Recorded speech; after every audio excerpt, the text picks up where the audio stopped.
Ito pa mga bossing, dahil dalawa po yung bigasan namin, isang brown at isang white para sa mga tao, mga empleyado po. Kasi yung brown dahil may diabetes na nga po kami, kaya brown rice ang ginagamit namin.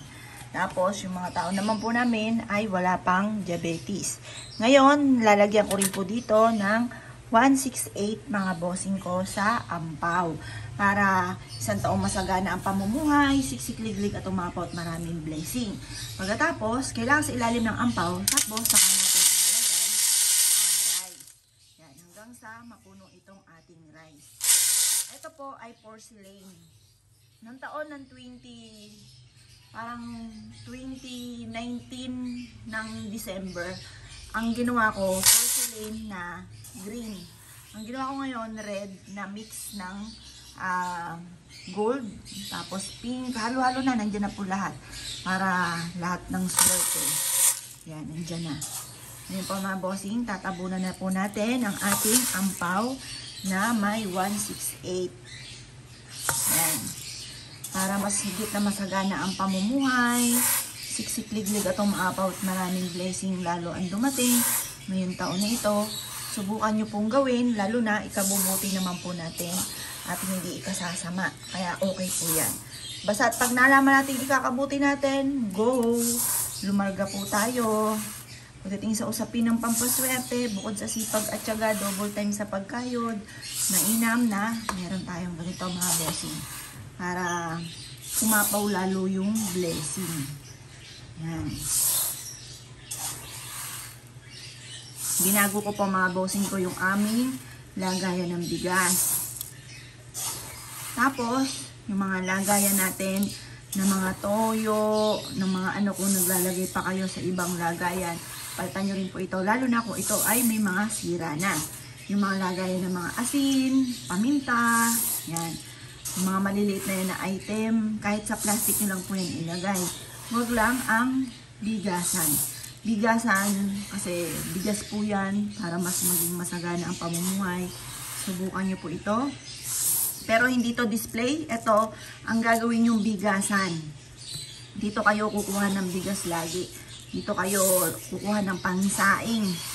Yan. Kasi yung mga ginagamit na bigas na mga pampaswerte, hindi dapat masyado madami. Kasi ang ending, binubukbuk po yan. Masasayang ang pagkain. Kaya gawin nyo po siyang parang lagayan talaga ng wealth. Itong ating ano na gagamitin natin. Hindi po display lang. Kailangan gagamitin natin. Yan. Hanggang sa umapaw-apaw itong ating bigasan. Yan.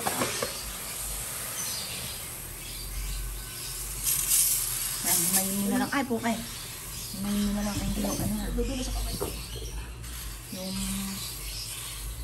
dahon ng laurel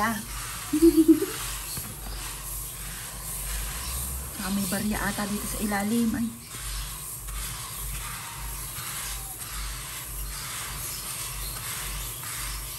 Pag nasandok na lang sa kanan. O tatagalin na talaga. Hindi, pag nasandok. Okay naman yun. Dahon ng laurel. Makabiglang ano. Matapon.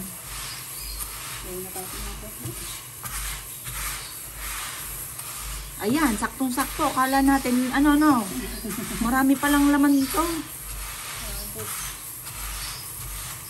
Sabi nga ni Gobel, 2 sako to eh. 1 sako lang ang kasya dito sa kulot. Hindi, okay na to. Pinagsasalig yun, 2 sako.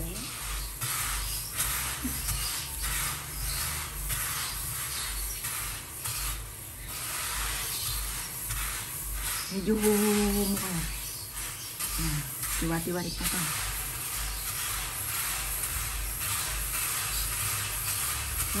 Galing.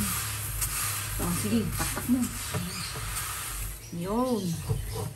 Yan. Tulay ba rin? Oo nga, basta hugasan mo babagaling ha. Baka mapasama. Ngayon, pulo tayo. Yan, ganyan po lagi. Dapat apaw. Para yung blessing, apaw-apaw.